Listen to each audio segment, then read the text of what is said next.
어떻게 단풍놀이 개인적으로 좀 다녀오신 분 계신가요?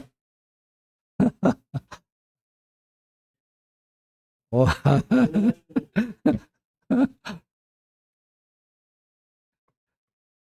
저도 제주도 가고 싶은데 언제나 갈 수 있을런지. 예, 오늘 말씀 빌립보서 2장 먼저 좀 읽도록 하겠습니다. 음,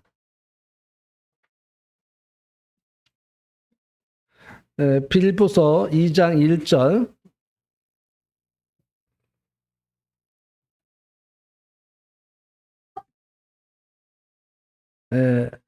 제가 읽어 드리도록 하겠습니다.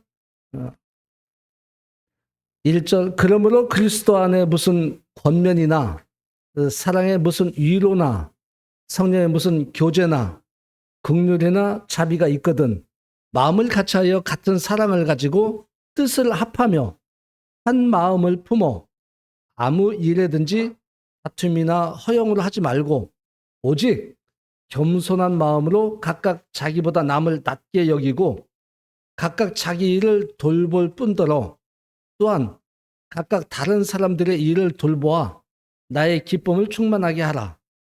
너희 안에 이 마음을 품으라.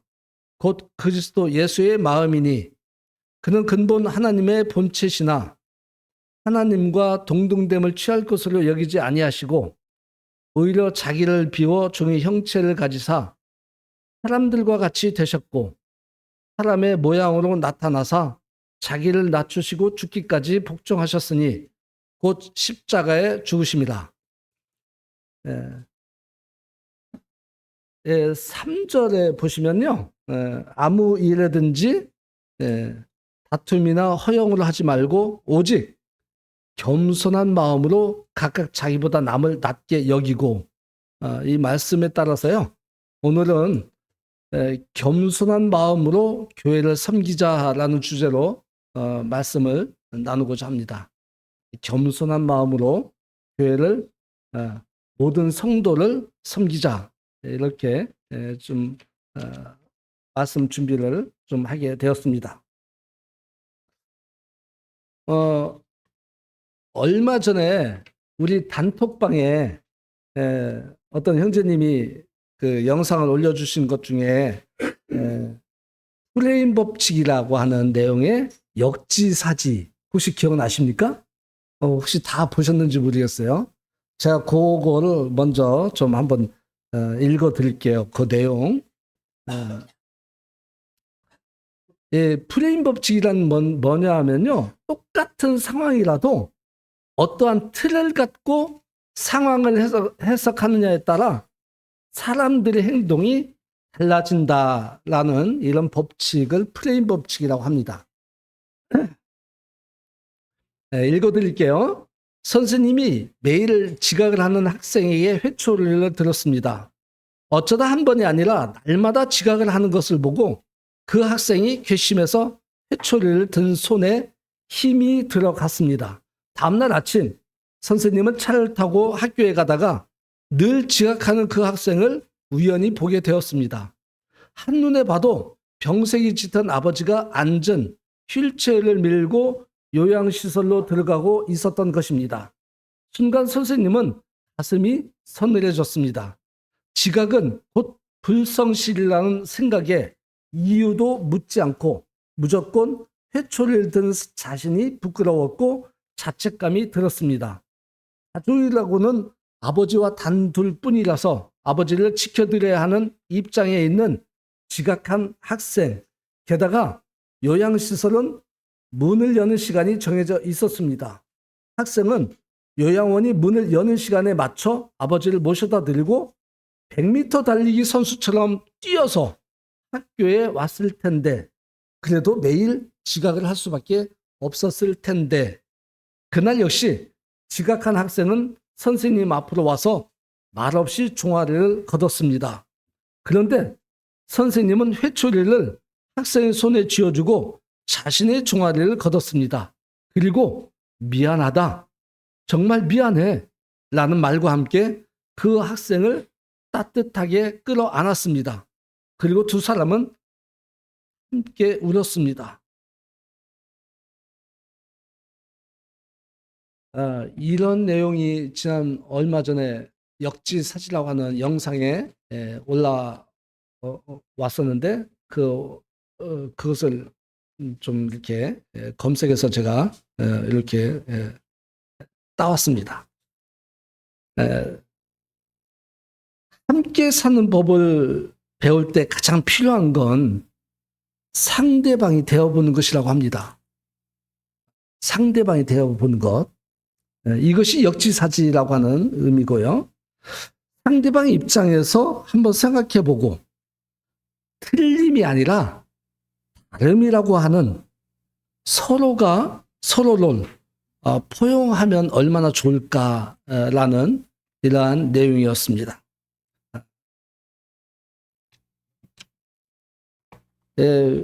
오늘 겸손한 마음으로 교회를 섬기자라고 하는 것이 저는 이 프레미의 법칙, 역지사지 이 내용과 좀 연관이 된다고 생각이 되어집니다. 이 빌보 교회는요, 사도행전 16장에 보면은 바울이 2차 전도 여행 때 빌립보에 도착해서 어느 날 강가에 나갔을 때 거기서 여러 여자들이 대화를 나누는 장면에서 루디아, 자색 옷감 장사 루디아를 만나면서 전도를 하게 되고, 그러면서 그 루디아 집에서 보이기 시작한 교회가 빌립보 교회라고 이렇게 여러 자료들을 보면 그렇게 기록되어 있더라고요. 이 빌립보서는 사도 바울이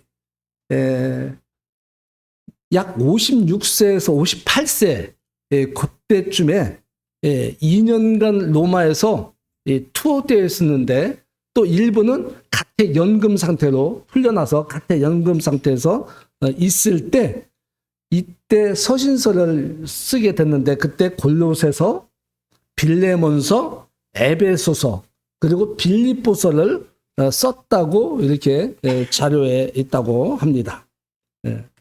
사도 바울의 서신을 이렇게 살펴보면요, 특별히 위로하고 격려하고 또 권면하고 책망하는 이런 내용들이 대부분이에요. 그래서 그것을 그렇게 하는 사도 바울의 마음을 우리는 너무나 많이 잘 알죠. 주님을 다르게 가르치고 또 가르침대로 다르게 살기를 바라는 성도들이 되기를 바라는 이러한 또 이것은 다르게 산다는 건 뭐예요? 우리가 실천신앙이에요. 실천하지 못하는 신앙은 별 의미가 없다고도 표현하죠. 그래서 우리가 실천할 수 있는 그런 믿음의 삶을 살기를 바라는 마음으로 사도 바울은 이렇게 서신서를 많이 이렇게 쓴 것으로 봅니다.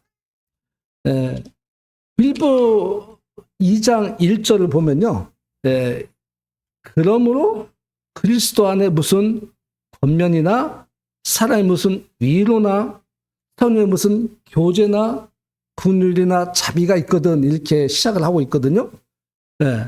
그래서 1절 이 말씀을 볼 때 무슨 일이 있을 때, 어떠한 일이 있을 때 이 2절 말씀과 같이 권면하고 위로하고 교제를 하게 됩니다.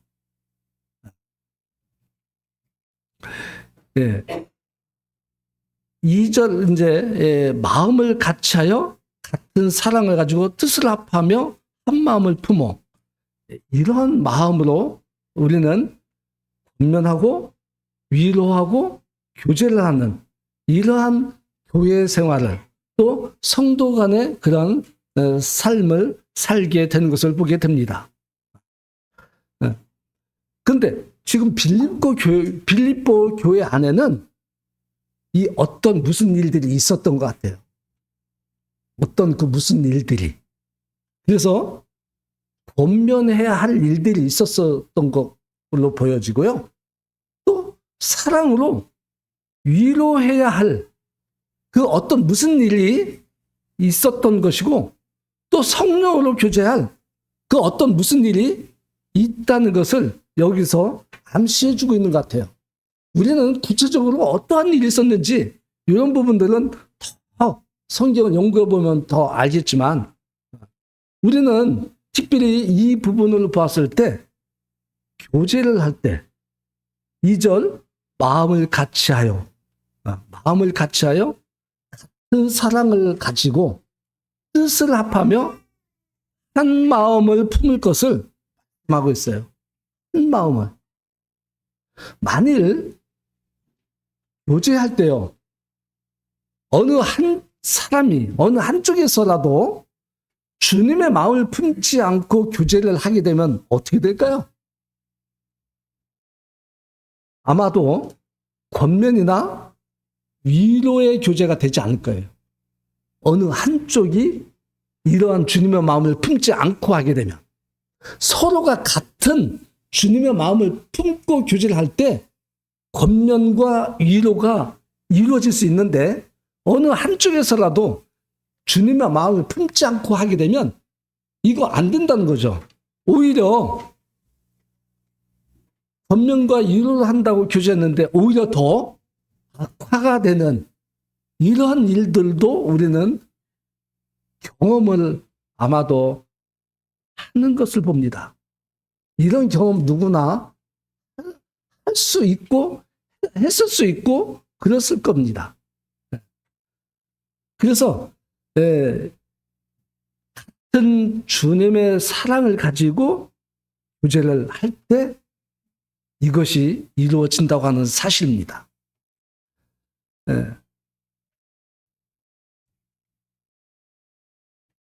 저도 과거에 그런 모습들을, 제 경험들을 기억을 합니다. 이렇게 주님의 마음으로 한다고 한 교제가 오히려 제 마음이 상하게 되고, 또 관계가 더 악화되고, 그래서 참 어려운 이런 부분들을 경험했던 적이 있었어요. 그럴 때 저는 돌아봐요. 그때 내가 정말 주님의 마음을 품고 교제를 했나? 이런 생각을 좀 해보게 돼요. 그래서 때로는 어떤 생각을 또 해보냐면, 차라리 권면이나 위로나 교제 이걸 하지 말걸, 이렇게까지도 생각을 해요. 차라리 아니한 것만 못한 그런 결과가 나왔기 때문에, 그런 결과를 보았기 때문에 이런 생각들을 할 수가 있다는 겁니다. 그렇게 되면 어떻게 되겠어요? 3절에서 말씀하고 있듯이요, 겸손한 마음으로 대하였는지, 내가 정말 주님의 그런 사랑을 가지고 상대방을 대할 때 정말 겸손한 마음으로 내가 대하였나, 이런 생각을 또 해보게 돼요. 이 3절을 다시 한번 제가 읽어볼게요. 아무 일이라든지 다툼이나 허용을 하지 말고 오직 겸손한 마음으로 각각 자기보다 남을 낮게 여기고, 상대방을 나보다 더 낫다고 여기는 마음이 없을 때 이럴 수가 있다고 하는 거예요. 우리는 좀 그렇죠. 어떠한 그 잘못된 부분을 봤을 때 권면하려고 하고, 또 어떤 어려움을 봤을 때 위로하려고 하고, 그래서 교제를 하려고 하잖아요. 그런 실수, 그런 잘못 나에게는 없나? 먼저 살펴봐야 된다는 거예요. 그래서 상대방이 교제하고자 하는 그 상대방이 그런 어떠한 실수나 어떠한 어려움 가운데 있을 때 나도 더 낫지 못하다, 저분보다, 이런 마음을 갖고 교제를 할 때 이 교제가 좋은 교제로 이어질 수 있다, 이런 생각을 좀 해보게 돼요. 그런데 어떤 잘못이나 어려움을 보고 나는 바리새인 마냥 나는 저 형제, 저 자매보다 그래도 나는 그러니 내가 건면해줘야지. 내가 위로해줘야지. 이렇게 교제를 하게 되면 안 된다는 거예요, 결과가. 그러면 너는 별수냐? 이렇게 나올 수 있어요. 주님의 마음, 주님의 사랑의 마음을 품고 그렇게 나보다 낫다고 하는 이런 생각을 가지고 이런 마음을 품으며 교제를 해야 된다. 이런 마음을 저에게 주셔요. 그래서 겸손은요, 마음으로 품고만 있어서는 안 돼요. 머리를 숙이고 몸을 낮추고 그래서 실제적으로 행동으로 내가 상대방이 나보다 낫다고 하는 이런 겸손한 모습, 내가 먼저 머리를 숙이고 또 몸을 낮추는 이러한 자세로 교제를 할 때 가능하다. 이런 생각을 해봐요. 근데 실제적으로 내 자신이 나를 낮춘다는 거, 이거 쉽지 않거든요. 이거 쉽지 않아요. 주님의 사랑이, 주님의 마음을 내 안에 품지 않고서는 이것은 안 돼요. 그래서 꼭 성도 간에 어떤 권면이나 이유로뿐만 아니고 어떠한 서로 오해하고 있는 부분들을 이렇게 풀어갈 때도 우리는 이 자세를 유지해야 된다. 이런 생각이에요. 그래서 사과하고 화해하고 뭐 이런 것들. 오늘 우리 이현우 형제님 보령 중앙교회 가셨는데 그런 거예요. 사과하고 화해하고 회복하는 것은 주님의 마음으로 상대방을 나보다 더 낮게 여기지 않으면 안 돼요. 근데 참 묘하게요. 우리는 나 자신을 잘 못 보는 경향이 있어요. 나 자신을 주님과 이렇게 비춰볼 때 잘 자신을 비춰보지 못하는 부분이 있기 때문에 잘 안 되는 거예요. 그래서 우리는 더 주님의 마음을 품을 수 있는 그런 자세가 정말 필요해요. 지난 여름날요, 제가 유람이를 데리고 놀이터 가서 논 적이 있어요. 유람이 어디 갔지?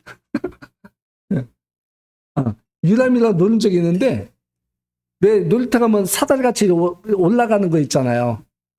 유람이가 사다리 타고 올라가는데 잘 올라가질 못해요. 왜냐하면 그 밑에서 유람이보다 한두 살 더 먹은 아이가 매달리고 있었어요. 근데 유람이가 올라가려고 하면 자꾸 발 밑에 자꾸 옮겨오는 거예요. 손이. 그러다가 유람이가 그 손을 받고 넘어간 것 같아요. 올라간 것 같아요. 그러니까 소리가 나요. 그래서 유람이가 이제 내려와서 유람이한테 물었죠. 유람아, 형아 손 밟았어? 그러니까 밟았대요. 밟았어요. 네. 그래서 형아 손이 아팠겠다.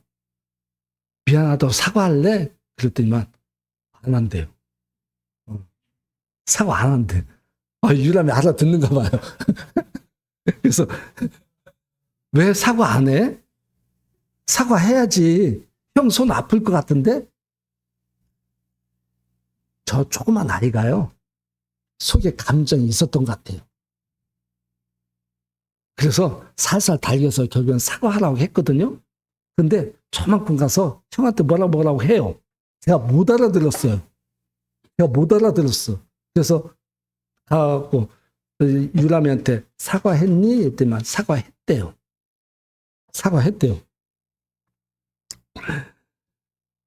그래서 뭐라고 또 제가 물어봤냐면 그 아이한테 동생이 사과했니? 그러니까 사과했대요. 그래서 뭐라고 너 대답했니? 괜찮아 했어요. 그래서 유람이하고 그 아이하고 그 형 아이하고 이렇게 화해가 됐는데, 왜냐하면 그 놀이터에서 그 아이하고 꼭 그런 것들이 이루어지지 않으면 그 다음에 또 놀이터에서 만날 거 아니에요. 그 아이를. 그 형아를 만날 거 아니에요. 그러면 이 아이들도요, 조금만 아이, 이 4살짜리 유람이도 감정이 그렇게 있다는 거예요. 이 감정을 가지고 그 다음에 놀이터에서 만났을 때 그 아이하고 사이좋게 놀 수 있겠어요? 못 놀 거예요.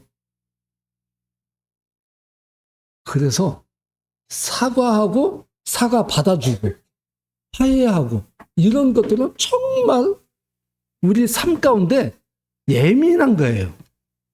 우리가 이 아이들부터 어른들까지 누구도 예외가 없어요. 이거는 우리들에게 삶 가운데 있어야 될 부분이에요. 그래서 겸손한 마음으로 교회를 섬기자고 하는 이 주제 말씀을 준비하면서 저는 이 말씀 준비하면서 또 저의 마음을 이렇게 막 일어나게 하는 것이 있었어요. 이 땅에 주님께서 몸된 교회를 세워주셨고 우리 이 몸된 교회의 각 지체를 불러주셨어요. 이 몸된 교회에 속하도록 하셨어요. 그래서 우리는 교회에 이렇게 머물러 있는 거예요. 만약에 이 교회가 중요하지 않다고 한다면 교회가 별로 내 삶에 우리 신앙에 주님과 별로 연관이 없다고 한다면 우리가 여기 모일 필요가 없어요. 각자 집에서 성경 보고 각자 하나님께 감사하고 그렇게 하나님을 섬기면 되는 거예요. 근데 주님께서는 우리를 교회로 불러주셨다는 거예요. 그래서 교회에서 하나된 이런 것들을 우리는 경험하며 체험하며 우리는 살아가도록 그렇게 인도하셨다는 거예요. 그래서 우리는 하나예요. 주님의 몸된 교회. 주님의 몸된 교회의 머리시고 우리 몸의 각 지체. 그리고 그 가운데 우리는 화평하고 화목하게 하라는 말씀을 자꾸 일어나게 하셨어요. 하나된 것을 지키라고 하는 것을 일어나게 하셨고 화평하고 화목하게 지낼 것을 자꾸 일어나게 하시더라고요. 자, 우리는요 하나된 것을 해치는 경우도 있을 수 있어요. 마음상에서 그런 일들이 있을 수 있어요. 그러나 그런 일이 혹 있다 할지라도 우리는 하나된 거예요. 하나된 상태예요. 그래서 하나된 것을 잘 지키려고 하는 거예요. 상처가 나지 않도록. 근데 우리는 자칫 상처를 낼 수 있다는 거예요. 제가 요즘 포도를 좀 많이 먹어요. 포도를 좀 많이 먹는데요. 포도송이를 보면 포도 알에 상처가 있는 게 있더라고요. 가끔. 이 포도 알이 붙어있는 그 옆에 포도 알이 떨어져 나간 건지 어떻게 된 건지 몰라도 뾰족한 것이 다 있어요. 포도 알끼리 붙어있는 것은 상처가 안 나요. 포도 알을 먹다 보니까. 포도 알끼리 다다다닥 붙어있는 것은 상처가 안 나 있더라고요. 그런데 뾰족한 뭔가 포도 알에 붙어있는 그 포도 알은 상처가 나 있더라고요. 그래서 그걸 잘라내고 먹어야 돼요. 이런 게 포도송이에 꼭 한두 개씩 있어요. 우리는 포도알이 상처가 났다고 해서 먹지 못하는 게 아니에요. 그렇죠? 우리는 교회 안에 꼭 하나 된 상태에서 약간의 어떠한 흠결이 있어서 조금 불편하더라도 우리가 그것을 버릴 수 있는 건 아니에요. 주님이 우리를 버리지 않습니다. 우리 교회 가운데 하나로 이렇게 묶어 주셨다고 하는 사실이에요.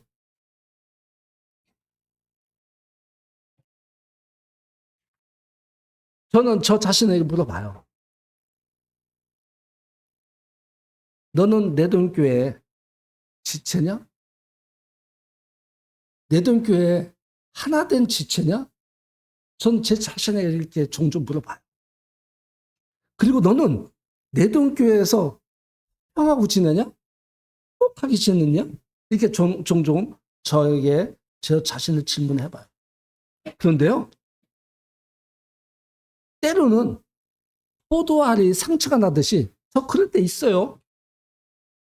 또 행복하지 못하고 화평하지 못하는 그런 부분들 있어요. 그래도 우리는 여전히 주님의 몸된 교회 하나로서 있는 지체라고 하는 사실이에요. 그런 것들이 이 하나된 것을 해칠 수 없다는 거죠. 우리는 이런 생각을 더 마음에 품고 있어야 된다고 하는 생각을 해봐요. 언제부터인가요? 이 내동교회 안에서도 그런 부분들을 보여요. 포도알에 상처가 있듯이 성도들이 좀 이런 하나 되어 있지만 약간의 상처가 있고 어려움이 있고 이런 부분도 보여요. 보일 수 있어요. 있을 수 있어요. 그럴지라도 우리는 하나라는 거죠. 그럴지라도 약간의 불편해요. 하지 못하고 평하지 못한 부분들이 보이고 있어요. 그래도 우리는 주님의 몸된 교회 하나라고 하는 사실이에요. 우리 가족 구성원들 보세요.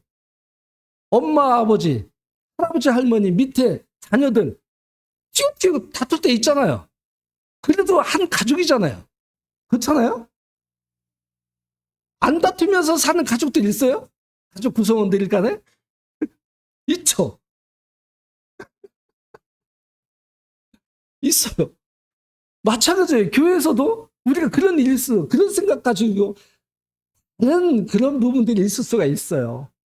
우리 이거 비관적으로만 볼 게 아니고 오히려 그런 것들을 통해서 우리가 권면과 위로와 사랑의 교제를 할 수 있는 그런 기회라고 생각하면 좋아요.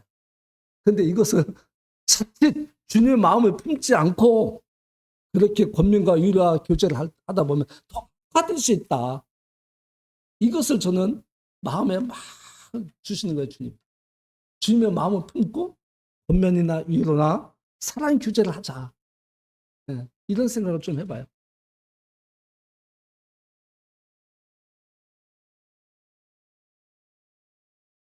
에베소서 4장 1절 한번 보시겠어요? 네. 에베소서 4장 1절에서 3절. 그러므로 주 안에서 갇힌 내가 너희를 권하노니 너희가 부르심을 받은 일에 합당하게 행하여 모든 겸손과 온유로 하고 오래 참음으로 사랑 가운데서 서로 용납하고 평안에 매는 줄로 성령이 하나 되게 하신 것을 힘써 지키라. 지금까지 말씀드렸잖아요. 뭐 이 말씀을 지금까지 이렇게 말씀을 드린 거예요. 야고보서 3장 18절 한번 읽어볼게요. 야고보서 3장 18절. 화평하게 하는 자들은 화평으로 심어 의의 열매를 거두느니라. 교회가요, 성령님의 인도하심을 따르고 순종하려고 합니다. 성도들이에요. 성도들이 그래요. 우리 성도들은 이게 성령님의 인도하심을 따르고자 하는 이런 마음들이 누구에게나 다 있어요. 근데 성령님의 그 말씀하신 것에 어떤 부분은 순종이 되고 어떤 부분은 순종이 안 돼서 이런 부분들이 좀 정도 차이가 있을 뿐이죠. 이것이 이제 믿음의 연륜이라고 하죠. 경륜이라고 하고. 그래서 그렇게 될 때 성령님 인도하심에 순종하려고 할 때 교회가 하나 되는 것을 힘써 지키게 되는 것이고 화목을 도모하게 되는 이런 모습들이 있는 거예요. 성도들 모두가 겸손한 마음으로 서로를 섬길 때, 딱 서로를 섬길 때 얻어지는 결과예요. 만약에 그러지 못하면 이 모임은요, 하나 된 것을 지킬 수가 없게 되는 경우가 있어요. 제가 그런 경험들을 해왔기 때문에 이 하나 된 것을 지켜야 된다고 하는 이런 노력들, 이런 마음, 이런 것들이 정말 중요하다는 거예요.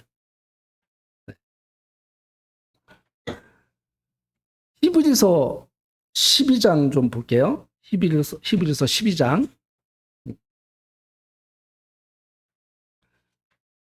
히브리서 12장 1절. 예. 이러므로 우리에게 구름같이 둘러싼 허다한 증인들이 있으니 모든 무거운 것과 얽매이기 쉬운 죄를 벗어버리고 인내로써 우리 앞에 당한 경주를 하며 2절 믿음의 주여 또 온전케 하시는 이인 예수를 바라보자.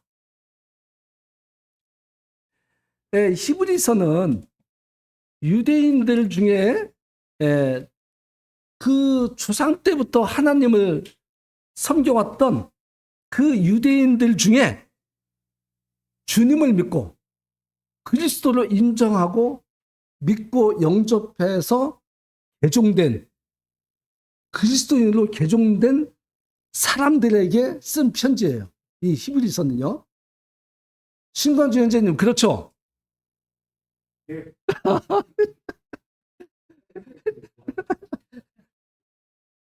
그래서 오늘날 어쩌면 저는 그렇게 또 생각했어요. 오늘날 우리에게 쓰여진 편지라고도 보여지는 것이 히브리서라고도 생각돼요.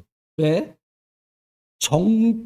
전통적인 하나님을 섬기는 유대인들 중에 개종된 사람들에게 쓰여진 것이기 때문에 우리들도 어때요? 다 다양한 이것저것 그래 사람들 중에 주님을 믿고 영접한 사람들이잖아요. 개종된 사람들이잖아요. 한마디로. 그렇기 때문에 우리에게 쓰여진 편지라고도 저는 볼 수 있다. 이렇게 생각을 해보게 됩니다. 1절에서요.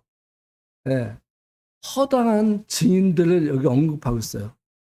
그 증인들이라고 하는 믿음의 선진들을 본받아서 살되 버려야 할 두 가지를 여기서 말씀하고 있어요.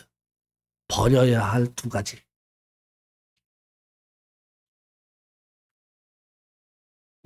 모든 무거운 것과 얽매기 쉬운 죄, 이 두 가지를 벗어버리라고 말씀하고 있어요.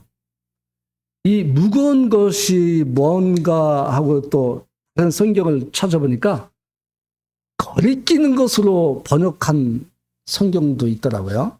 무거운 것을 거리끼다 이런 의미로.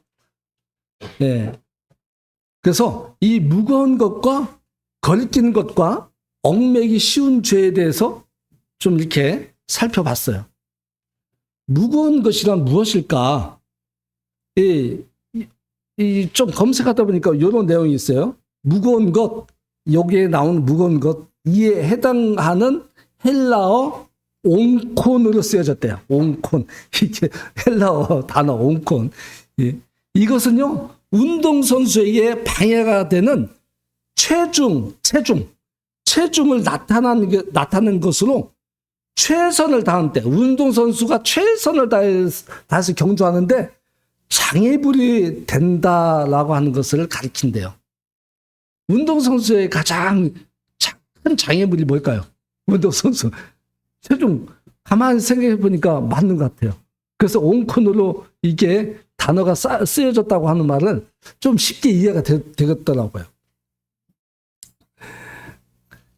그리스도인들은 운동장에서 경주하는 선수로 종종 우리를 그게 말씀하는 구절들이 있죠. 경주하는 경주자. 우리는 그래서 다른 박질하는 이런 경주하는 선수라고 이렇게 표현된 말씀들이 여기저기 있는데, 이 경주하는 선수가 다른 것에 눈을 팔면 어떻게 될까요? 경주하는 일 외에 다른 생각과 다른 것에 팔려버리면 그 경주는 망치게 되는 거죠. 망치게 되면 뭐예요? 승리를 할 수가 없는 거죠. 운동선수가 운동장에서 경주하는 목적은 뭐예요? 우승하기 위해서잖아요. 승리하기 위해서잖아요. 딴 생각 품으면 승리를 못 한다는 거죠. 우리 믿음의 사람들은 결국에는 꼬린 지점에 가서 승리를 해야 되는 거예요. 그러니까 지금 우리가 이 경주, 이 선수 1등, 2등, 3등, 4등 이런 개념이 아니에요. 우리는 누구나 그 꼬린 지점까지 갔을 때 우리는 승리했다라고 하는 말씀을 하는 거예요. 예, 요한 1서 2장 15절 16절 제가 읽어드릴게요. 이 세상이나 세상에 있는 것들을 사랑하지 말라. 누구든지 세상을 사랑하면 아버지의 사랑이 그 안에 있지 아니하니 이는 세상에 있는 모든 것이 육신의 정욕과 안목의 정욕과 이생의 자랑이니 다 아버지께로부터 온 것이 아니요 세상으로부터 온 것이라. 이 경주자가 다른 한눈에 팔면 이 세상 것들을 한눈에 팔면 우리 믿는 사람들이 주님이 아니고 하나님이 아니고 다른 것, 세상 것들에 한눈이 팔리면 안 된다고 하는 말씀이죠. 그래서 우리는 세상 것들에 대해서 조심해야 돼요. 세상 것들에 대해서 조심해야 돼요. 조심하지 않으면 경주하는 우리 선수들에게 잘하지 못하는, 그래서 승리할 수 없는 이러한 결과들이 올 수 있기 때문이에요. 그리고 얽매이기 쉬운 죄, 이건 뭘까? 좀 한번 살펴봤는데, 앞에서 이제 그 무거운 것, 거리낀 것, 이걸 말씀을 드렸는데, 이 경주자에게 장애가 되는 것들이라고 말씀드렸는데요. 이 본절을, 이 얽매이기 쉬운 것에 대해서 관주가 있더라고요. 성경에 보면 관주를 찾아보니까, 에베소서 4장 22절로 되어 있어요. 관주가. 에베소서 4장 22절을 찾아보니까요. 너희는 유혹의 욕심을 따라 썩어져가는 구습을 따르는 옛 사람을 벗어버리라고 되어 있어요. 네. 이 관주. 네. 그러니까 얽매기 쉬운 죄라는 것은 구습이에요. 옛 습관. 네. 옛 사람을 벗어버리지 못하는, 네. 이것을 이제 말씀하고 있어요. 우리는 옛 습관들을 여전히 가지고 있는 그런 상태에 있죠. 옛 습관, 옛 구습을 완전 버리는 사람 없을 거예요. 그렇다면 우리는 완전 성화를 이룬 사람들이기 때문에. 세상 것들도 완전 벗어버릴 수만 있다면 참 얼마나 좋겠습니까만은 우리는 여전히 세상 것들을 완전히 벗어버리지 못하고 늘 싸우는 그러한 삶을 사는 거죠. 그러면서 저는 운동선수에 있어서 코치가 반드시 있죠. 아주 능력 있는 선수일수록 코치가 반드시 있어요. 왜 코치가 붙어 있죠? 잘못된 자세 고쳐주고 또 더 좋은 기량으로 더 잘할 수 있도록 고쳐주면서 훈련시켜서 더 좋은 성적을 낼 수 있도록 하는 목적이 코치잖아요. 그럼 우리 그리스도인들에게 필요한 건 뭐예요? 하나님 말씀이잖아요. 하나님 말씀, 성경이잖아요. 날마다 성경을 상고하고, 그렇죠? 날마다 우리는 성경을, 하나님 말씀을 읽고 묵상하며 또 그 부분이 어떤 의미인지 나 자신의 삶에 비추어서 이렇게 살아가려고들 하잖아요. 그런데 중요한 것은 매일매일 우리 자매는 요즘 틈만 나면 써요. 성경을 틈만 나면 써요. 쓰는 것이 좋다고 누구한테 이렇게 뭐 세뇌가 됐는지 교육을 받았는지 몰라도 빡빡하게 손 아프게 써요. 이 손병 또 안 날라는지 몰라요. 맨날 지금 손 수술 2번 했는데 관절이 아파서. 중요한 것은 성경 지식이 아무리 많다 하더라도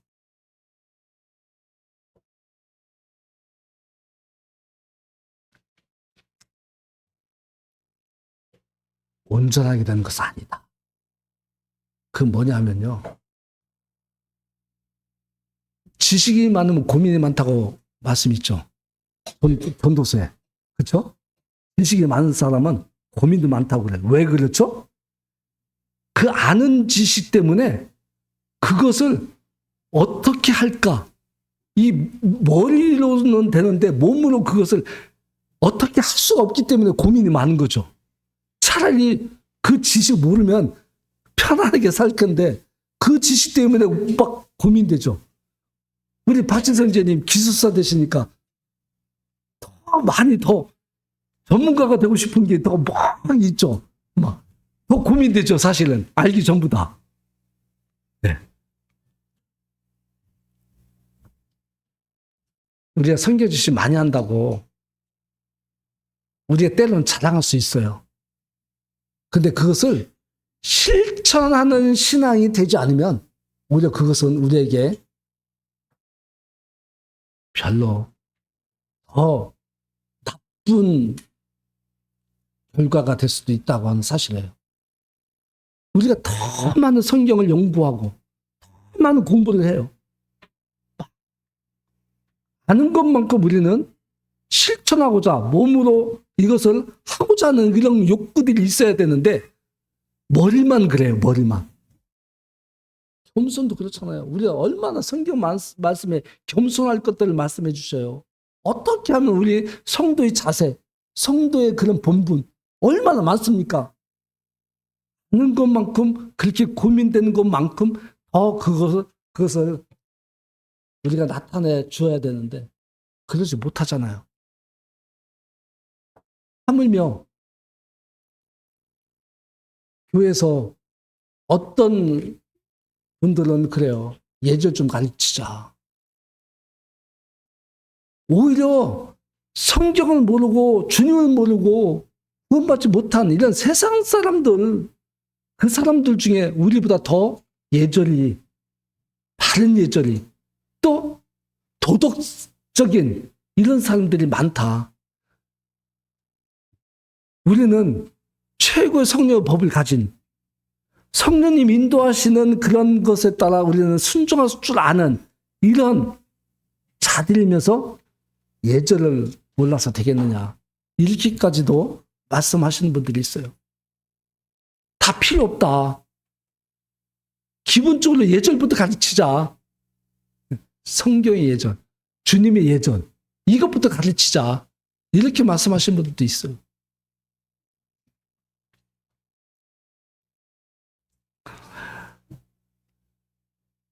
히브리서 12장 1절 말씀에 보면은 교회 안에서 무거운 것, 거리끼는 것, 네, 또 얽매이기 쉬운 것, 이런 것들로 인해서 교회가 화평하지 못하거나 또 하나가 되지 못하는 이런 부분들이 조금씩 있을 때 우리는 우리 자신들을 다시 한번 살펴보고 주님 앞에 나를 비춰보고 그래서 교회가 정말 하나 된 것을 힘써 지키는 교회 그리고 화평하고 화목되기를 바라는 이런 마음을 품어야 될 그러한 상황이 그런 생각들이 우리 속에 있고 또 몸으로 실천할 수 있는 그런 교회가 되기를 전 바라요.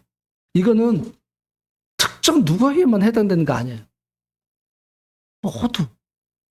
모두 각각 남을 나보다 낮게 여기는 마음 이거 그러지 않으면 겸손할 수가 없어요.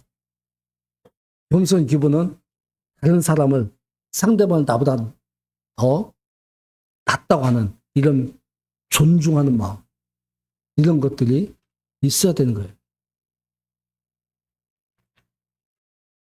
그랬을 때 2절 믿음의 주요 온전하게 하시는 예인 예수를 바라보자. 2절 여기까지 이어지는 거예요.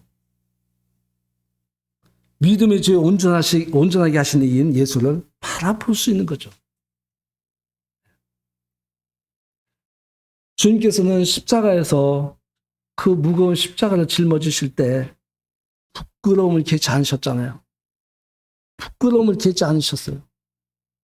그리고 그 십자가를 뿌리치지 않으셨어요. 벗어버리려고 하시지 않으셨어요.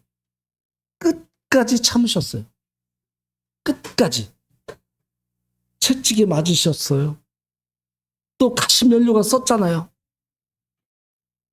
그리고 침뱉음을 당했어요.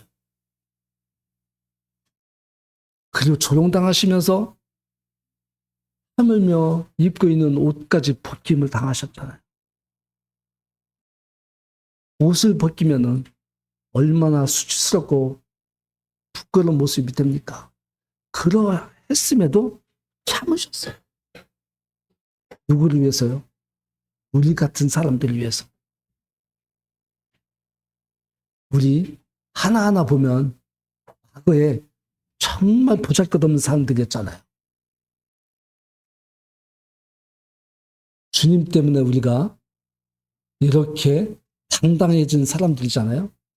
주님을 생각하면 되는 거예요.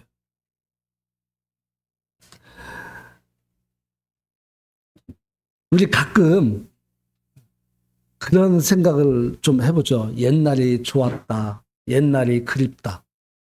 아니, 옛날이 좋았고 옛날이 그립다고 말만 하지 말고요. 옛날에 그 좋았던 거, 옛날에 그 그리웠던 거, 그거 한번 해봐요. 그거 해봐요. 그러면서 옛날이 좋았다. 이렇게 좋았다. 그 그리웠던 거, 그거 한번 해야 돼. 해보면서 그런 말 하자고요. 옛날에 좋았던 게 뭐예요? 교제가 좋았었어요? 예? 화목해서 좋았었어요? 아니에요. 옛날 하나된 마음이 나눠지는 것도 있었고요.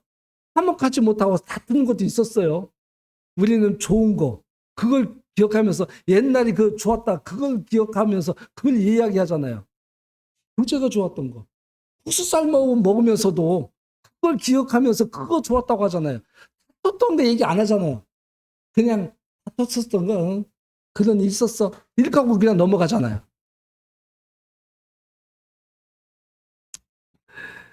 예전에 저는 지금도 기억나는 게 옥천에 있을 때 어떤 한 형제님이 택시 운전을 하셨어요. 그 택시 월급 많이 못 받잖아요. 근데 월급날이라고 있었어요. 옛날부터요. 택시도요. 뭐 산학금하고 자기 돈 이렇게 수익금으로 이렇게 한다 할지라도 월급날이 있었어요. 월급날이면요. 몇 안 되는 성도님들에게 초청해서 볶음탕 해주시고 이게 한두 번이 아니에요. 월급 날 때만 되면은 그렇게 하셨어요. 저 이게 기억이 남아. 참. 네. 그것을 그전엔 잘 이해를 못했어요. 아, 월급 탔으니까 그냥 기분 좋아서 이렇게 하시는가 보다. 이렇게만 생각했는데 한참 세월 흘러서 그 형제님과 자매님을 기억해 보니 어떤 생각이 드냐면요. 아, 그것이 주님의 사랑이었구나.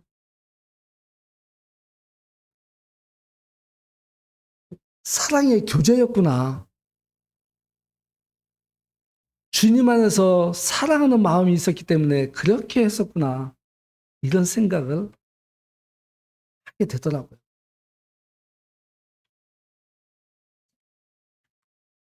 우리는 조심한다고 해도요, 실수할 수가 있어요. 제가 이번에 이제 밤을 주스를 몇 번 갔었잖아요. 밤을 주스를 갔었는데, 이 비료푸대를 주시잖아요. 밤 좀 주스라고. 그러면 비탈길에 비료푸대를 들고 오르락내리락 해요. 그런데 제가 조심스럽게 이 비료푸대를 다루었거든요. 그런데도 불구하고 비료푸대가 비탈지니까 잘못 놨기 때문에 그렇겠지만 살짝 조금만 이 균형을 잃으면 쓰러져요. 아래로 쓰러지면 어떻게 돼요? 쏟아지잖아요. 쏟아졌을 때 이렇게 아이고, 왜? 하나하나 줍는 것보다요 쏟아진 거 주워 담는 게 더 이 마음이 좀 그렇더라고 이게. 그래서 다시 다 주워 담으려면 이게 이때 인내가 필요해요. 우리요 아무리 조심한다고 해도요, 비료부대, 밤 비료부대가 쓰러질 수 있듯이 우리 성도 간에 그럴 수 있어요. 그럴 때 짜증내지 말고, 화내지 말고, 주워 담으면 돼요. 주워 담으면 돼요. 저는 참 그런 생각을 해봐요. 우리는 맡겨진 일 있죠. 혹 공적인 그런 맡겨진 일이 아닐지라도 우리는 주님의 일을 해요. 주님의 일을 누구나 해요. 그러면서 실수도 하고 잘못도 해요. 그거 실수하고 잘못한 거 다시 되돌리려면 어려움이 있을 수 있어요. 어려움이 있을 수 있어요. 그러나 우리가 주님의 마음을, 우리가 사랑의 마음을 품으면 권면과 위로와 사랑의 교제를 할 수 있다. 그래서 이 겸손이라는 것은 그러한 것들이라고 생각이 되어집니다. 특별히 성도 하나하나를 나보다 낮게 여기는 마음. 이런 마음을 품으면 교회는 된다. 주님이 그러면 된다. 그러시는 것으로 저는 이 말씀을 준비하면서 들었어요. 이상 오늘 퀴즈 말씀 마치도록 하겠습니다.